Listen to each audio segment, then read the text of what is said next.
Hello friend, দেখো আজ আমি ঝিঙ্গা বটি করব।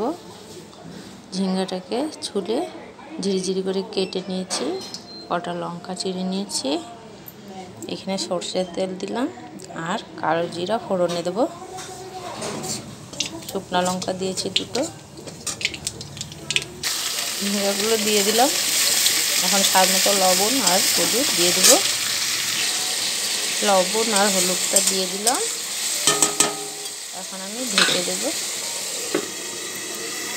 বন্ধুরা দেখো, ডালে বড়িটা ভেজে নিচ্ছি। ডালে বড়িটাকে একটু জলে ধুয়ে ভেজে নিচ্ছি, তাহলে তেল কম লাগে।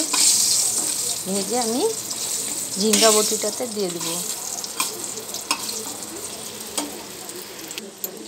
ভাজা ডালে বড়িটা দিয়ে দিলাম।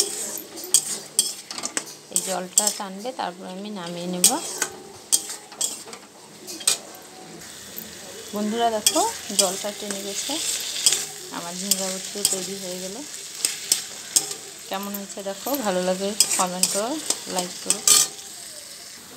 বন্ধুরা দেখো, ঝিঙ্গা বটি আমার তৈরি হয়ে গেছে। কেমন হয়েছে বলো।